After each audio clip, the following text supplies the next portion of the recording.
2023 ആദിപുരുഷ് എന്ന രാമായണത്തെ കളിയാക്കുന്ന ഒരു സിനിമ റിലീസാകുന്നത്. ഇപ്പോഴും അതൊരു രാമായണത്തിന്റെ അഡാപ്റ്റേഷൻ ആണെന്ന് പറഞ്ഞാൽ ആളുകൾ വിശ്വസിക്കില്ല. രാമായണം എന്നൊരു എപ്പിക് എങ്ങനെ സിനിമ ആക്കരുത് എന്ന് പഠിക്കാൻ വേണ്ടി പല സംവിധായകരും ആ സിനിമ കാണണം എന്നാണ് എൻ്റെ ഒരു അഭിപ്രായം. അപ്പോഴാണ് നിതീഷ് തിവാരി രാമായണ എന്ന ഒരു പുതിയ ചിത്രം അനൗൺസ് ചെയ്യുന്നത്. ഇതിൽ രാമനായി അഭിനയിക്കുന്നത് രൺബീർ കപൂറാണ്, സീതയായി സായ് പല്ലവിയും. അതുപോലെ തന്നെ ബോളിവുഡിലെ ഒരുപാട് താരങ്ങൾ ഈ സിനിമയിൽ അഭിനയിക്കുന്നുണ്ട്. ഈ സിനിമയുടെ ആദ്യ ടീസർ ഇന്ന് റിലീസായിട്ടുണ്ട്. നമുക്കത് ബ്രേക്ക് ഡൗൺ ചെയ്യാൻ ശ്രമിക്കാം. ഈ ഇതിഹാസം ഇന്ത്യൻ സിനിമയിൽ ഇതിനോടകം പല തവണ സിനിമയെ വന്നിട്ട്, അതുകൊണ്ട് തന്നെ ഇതൊരു വലിയ ചലഞ്ചാണ്. ഡയറക്റ്റ് അഡാപ്റ്റേഷൻ മുതൽ ആനിമേഷൻ, സിംബോളിക് അഡാപ്റ്റേഷൻ വരെ എത്ര വേർഷൻസ് നമ്മൾ കണ്ടു കഴിഞ്ഞു. ഓരോ വേർഷനിലും എന്തെങ്കിലും ഒരു മികച്ച വശം അവർ വളരെ മികച്ച രീതിയിൽ അവതരിപ്പിച്ചിട്ടുണ്ട്. ഉദാഹരണത്തിന് സ്റ്റോറി ടെല്ലിങ്ങിന്റെ കാര്യമെടുത്താൽ രാമാനന്ദ സാഗറിന്റെ രാമായണം ഇപ്പോഴും ഒരു ബെഞ്ച് മാർക്കാണ്. ഒരു പക്ഷേ എന്നും അങ്ങനെ തന്നെ ആയിരിക്കും. പലർക്കും രാമായണം എന്ന് കേൾക്കുമ്പോൾ ആദ്യം ഓർമ്മ വരുന്നത് അത് തന്നെയാണ്. അതുപോലെ Ramayana the legend of prince Ram എന്ന ആനിമേറ്റഡ് ചിത്രം, character design, action set pieces, philosophical side എല്ലാം ഇതിൽ വ്യക്തമായി കാണിക്കുന്നുണ്ട്. ഇപ്പോൾ ഈ സിനിമയ്ക്ക് മുന്നിലുള്ള ഏറ്റവും വലിയ വെല്ലുവിളി മറ്റാരും അധികം എക്സ്പ്ലോർ ചെയ്യാത്ത ഒരു വശം പിടിക്കുക എന്നതാണ്. അതായത് ഈ സിനിമയുടെ സ്കെയിലും സ്പെക്ടാക്കിളും. ശ്രീരാമന്റെ ഈ ഒരു ഗ്ലിംസ് കണ്ടതിന് ശേഷം എനിക്ക് ഉറപ്പായി മേക്കേഴ്സ് അത് തന്നെയാണ് ഉദ്ദേശിക്കുന്നത്. എനിക്ക് പേഴ്സണലി ഈ ടീസർ ഇഷ്ടപ്പെട്ടു. പലരും ആദിപുരുഷ് 2.0 എന്നൊക്കെ പറഞ്ഞ് കമന്റ് ചെയ്യുന്നുണ്ട്. പക്ഷെ ചിലയിടങ്ങളിൽ ചില കുറവുകൾ ഉള്ളതായിട്ട് തോന്നിയിട്ടുണ്ട്. പ്രത്യേകിച്ചും VFX ഒന്നും കംപ്ലീറ്റ് ആവാത്തത് പോലെ തോന്നി. അതുപോലെ തന്നെ പ്രാക്ടിക്കൽ സെറ്റും CGIയും ചേരുമ്പോഴുള്ള ഒരു ഫീൽ ഇവിടെ മിസ്സിംഗ് ആണ്. ഒരു പക്ഷേ ടീസറിൽ മാത്രമായിരിക്കും ഇങ്ങനെ, സിനിമയിൽ മറിച്ചും സംഭവിക്കാം. ടീസർ വെച്ച് നോക്കുമ്പോൾ സിനിമ പൂർണ്ണമായും CGI, green screen, blue screen റൂട്ടിലാണ് പോകുന്നത് എന്ന് വ്യക്തമാണ്. എന്തായാലും ഒരു ടീസർ മാത്രം വെച്ച് ഈ സിനിമയെ വിലയിരുത്താൻ കഴിയില്ല. ഇപ്പോഴും ഈ സിനിമ പോസ്റ്റ് പ്രൊഡക്ഷൻ സ്റ്റേജിലാണ്. അതുപോലെ തന്നെ അവരുടെ ഒരു വിഷൻ ഈ ടീസറിൽ നമുക്ക് വ്യക്തമായി കാണാവുന്നതാണ്. Larger and the life presentation, designs, visual grammar, അങ്ങനെ ഒരു എപ്പിക് സ്കെയിൽ രാമായണം അഡാപ്റ്റേഷന് വേണ്ടതെല്ലാം നമുക്കിതിൽ കാണാവുന്നതാണ്. ഇനി നമുക്ക് നേരെ ബ്രേക്ക് ഡൗണിലേക്ക് കടക്കാം. ടീസർ തുടങ്ങുന്നത് ഈ ഒരു വാർ സീനിലൂടെയാണ്. കുറച്ച് Lord of the rings vibe ഒക്കെ അടിക്കുന്നുണ്ട്. VFX കുറച്ചുകൂടി ഒന്ന് നന്നാക്കാനൊക്കെ ഉണ്ട്. പടം റിലീസ് ചെയ്യുമ്പോഴേക്കും ഇതിനേക്കാളും മികച്ച രീതിയിൽ നമുക്ക് ഈ സീൻ കാണാൻ പറ്റുമെന്ന് പ്രതീക്ഷിക്കാം. ഇവിടെ നമ്മൾ കാണുന്നത് ദേവന്മാരും അസുരന്മാരും തമ്മിലുള്ള യുദ്ധമാണ്. വളരെ ലാർജ് സ്കെയിൽ ആയിട്ടുള്ള ഒരു യുദ്ധം തന്നെയാണ് നമ്മൾ ഇതിൽ കാണുന്നത്. ഇവിടെ നമ്മൾ കാണുന്നത് രാവണൻ ദേവലോകം പിടിച്ചടക്കാൻ വേണ്ടി ചെയ്യുന്ന യുദ്ധമാണ്. ഇതിന് കാരണം രാവണന് ബ്രഹ്മാവിൽ നിന്നും ഒരു വരം കിട്ടിയിട്ടുണ്ടായിരുന്നു.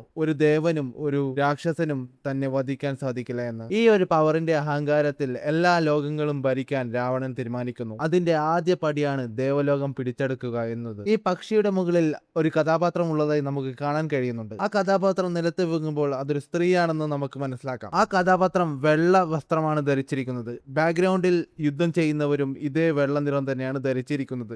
അടുത്തൊരു പ്രധാനപ്പെട്ട സീനിൽ നമ്മൾ കാണുന്നത് രാമനെയാണ്. അയോധ്യയിലെ എല്ലാ പ്രജകളും രാമന് നേരെ പൂവെറിയുന്നു. ദശരഥ മഹാരാജാവ് രാമനെ രാജാവായി അനൗൺസ് ചെയ്യുന്ന രംഗമായിരിക്കാം ഇത്. പിന്നീട് രാമൻ ഒരു രാക്ഷസനോട് പോരാടുന്നതാണ് നമ്മൾ കാണുന്നത്. രാമന്റെ വേഷവും കാര്യങ്ങളും നോക്കിയാൽ ഇത് വനവാസമാണെന്ന് വ്യക്തമാണ്. ഈ രാക്ഷസൻ വിരതർ ആവാനുള്ള സാധ്യതയുണ്ട്. യഥാർത്ഥത്തിൽ തമ്പുരു എന്ന ഗന്ധർവനാണ്. കുബേരന്റെ ശാപം കിട്ടി ഈ രാക്ഷസനായി മാറിയതാണ്. വനവാസ സമയത്ത് രാമൻ ആദ്യമായി ഏറ്റുമുട്ടുന്ന രാക്ഷസനും ഇത് തന്നെയാണ്. പിന്നെ കഥ പ്രകാരം രാമൻ വനവാസത്തിനായി പോകുന്നത് ഒരു സാധാരണ കാട്ടിലല്ല, ഒരുപാട് രാക്ഷസന്മാരും ഒരുപാട് ജന്തുക്കളുമുള്ള ഒരു വന്യമായ കാടിലേക്കാണ്. അതുകൊണ്ട് തന്നെ ഇതിൽ ഒരുപാട് രാക്ഷസന്മാരെ നമ്മൾ കാണാവുന്നതാണ്. പിന്നെ രാക്ഷസന്മാരുടെ ഡിസൈൻ കാണുമ്പോൾ ഗെയിം ഓഫ് ത്രോൺസും ലോർഡ് ഓഫ് ദി റിംഗ്സും ഒക്കെ ഓർമ്മ വരുന്നുണ്ട്. അത് മോശമായിട്ടുള്ള ഒരു കാര്യമല്ല, എന്നാലും അതിൽ VFX കുറച്ചുകൂടി നന്നാക്കാനുണ്ട്. അതായത് അത് കാണുമ്പോൾ ഒരു റിയലിസ്റ്റിക് ഫീല് കിട്ടുന്നില്ല. പിന്നീട് നമ്മൾ കാണുന്നത് സീതാ സ്വയംവരമാണ്. അടുത്ത സീനായി നമ്മൾ കാണുന്നത് സീതാ സ്വയംവരമാണ്. രാമൻ ശിവധനുഷ് കയ്യിൽ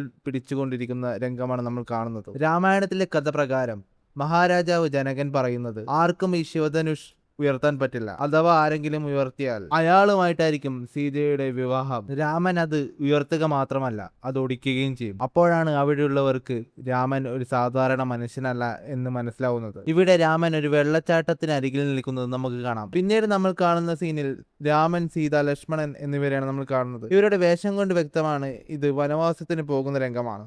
അവർ മുതിർന്നവരുടെ അനുഗ്രഹം വാങ്ങുന്ന സീനാണ് നമ്മൾ ഇതിൽ കാണുന്നത്. അടുത്ത സീൻ കൊട്ടാരത്തിന് പുറത്താണ്. പ്രജകളെല്ലാം രാമനെയും ലക്ഷ്മണനെയും സീതയെയും വനവാസത്തിനായി യാത്ര അയക്കാൻ വന്നിരിക്കുകയാണ്. രാമായണത്തിൽ നിന്ന് ഏറ്റവും ഇമോഷണൽ ആയ ഒരു മൊമെന്റ് ആണിത്. ഇത് കാണുമ്പോൾ ഒട്ടുമിക്ക പേർക്കും ബാഹുബലിയിലെ ആ ഒരു സീൻ ഓർമ്മ വരും. കാരണം ആ ഒരു സീൻ തന്നെ രാജമൗലി രാമായണത്തിൽ നിന്നും എടുത്തതാണ്. ഈ സിനിമയുടെ സംവിധായകൻ നിതീഷ് തിവാരി കഥാപാത്രങ്ങളുടെ ഇമോഷണൽ സൈഡ് നല്ല രീതിയിൽ തന്നെ കാണിക്കുമെന്ന് ഇതിലൂടെ വ്യക്തമാണ്. പിന്നീട് രൺബീർ കപൂറിനെ രാമന്റെ വേഷത്തിൽ ആദ്യമായി മുഴുവനായി കാണിക്കുന്നു. പുള്ളി ഈ ക്യാരക്ടർ പൊളിച്ചടക്കും എന്നുള്ളതിന് യാതൊരു സംശയം വേണ്ട.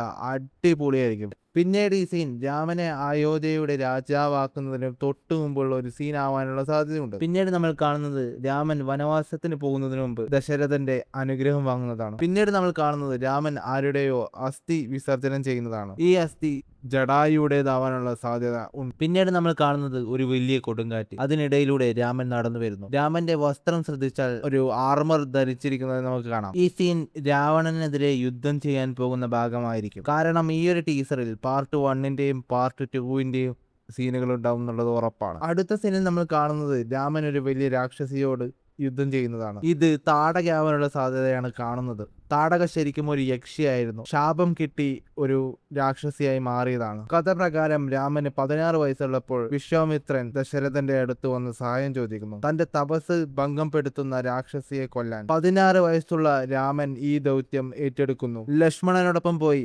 താടകയും മറ്റ് രാക്ഷസന്മാരെയും രാമൻ നശിപ്പിക്കുകയും ചെയ്യുന്നുണ്ട്. ആ ഒരു സീനായിരിക്കും ഇത്. ഇവിടെയും ചില VFX-ൽ പോരായ്മകളുണ്ട്. പിന്നീട് നമ്മൾ കാണുന്നത് പറന്നു വരുന്ന ഒരു മഴു രാമൻ പിടിച്ചു നിർത്തുന്നതാണ്. ഈ ഒരു സീൻ പഴശ്ശിരാമനും രാമനും കണ്ടുമുട്ടുന്ന രംഗമായിരിക്കും. പിന്നീട് നമ്മൾ കാണുന്നത് മാനിനെ അമ്പെയ്ത് പിടിക്കാൻ ശ്രമിക്കുന്ന രാമനെയാണ്. യഥാർത്ഥത്തിൽ മാരീചൻ എന്നൊരു ദുഷ്ട കഥാപാത്രമാണിത്. രാവണനെ സഹായിക്കാൻ മാനിന്റെ രൂപത്തിൽ വന്നതാണ്. പിന്നീട് നമ്മൾ കാണുന്നത് വാൾ ആകാശത്തേക്ക് ഉയർത്തുന്ന രാമനെയാണ്. ഇവിടെ ഒരു കാര്യം ശ്രദ്ധിക്കുക, രാമനും ലക്ഷ്മണനും മാത്രമാണ് ഈ സീനിലുള്ളത്. സീത അവിടെയില്ല. രാവണൻ സീതയെ തട്ടിക്കൊണ്ടു പോയതിനു ശേഷമുള്ള ഒരു സീനായിരിക്കും ഇത്. രാമൻ രാവണനെതിരെ യുദ്ധം പ്രഖ്യാപിക്കുന്ന ഒരു സീനാണിത്. അതിന് തൊട്ടടുത്ത് തന്നെ ഒരു ചിത കത്തുന്നുണ്ട്. അത് ജടായുടേതായിരിക്കാം. പിന്നീട് നമ്മൾ കാണുന്നത് ലക്ഷ്മണനും സീതയും രാമനും കൂടി എവിടേക്കോ പോകുന്നതാണ്. ഈ സീനിൽ ദശരഥ മഹാരാജാവ് മരിക്കുന്നതിന് മുമ്പ് രാമനെ വിളിക്കുന്നതാണ്. അതായത് രാമന്റെ പേര് വിളിക്കുന്നതാണ്. അത് രാമൻ കേൾക്കുന്നുമുണ്ട്. പിന്നീട് നമ്മൾ കാണുന്നത് പുഷ്പക വിമാനത്തിനടുത്തേക്ക് പോകുന്ന രാവണനെയാണ്. പുഷ്പക വിമാനത്തിന്റെ ഡിസൈൻ നമ്മൾ ഇതുവരെ കണ്ട് പരിചയമുള്ള എല്ലാ ഡിസൈനിൽ നിന്നും ഏറെ വ്യത്യസ്തമാണ്. ഈ ഒരു ടീസറിലെ ഏറ്റവും മികച്ചൊരു VFX സീനാണിത്. ഇത്രയും കാര്യങ്ങളാണ് എനിക്ക് ഈ ടീസറിൽ നിന്നും കണ്ടെത്താൻ കഴിഞ്ഞത്. ഈ ടീസറിനെ കുറിച്ചുള്ള നിങ്ങളുടെ അഭിപ്രായം താഴെ കമന്റ് ചെയ്യുക. പിന്നെ ഞാൻ പറഞ്ഞതിൽ എന്തെങ്കിലും തെറ്റുണ്ടെങ്കിൽ കമന്റിൽ വന്ന് നിങ്ങൾക്കത് തിരുത്താവുന്നതാണ്.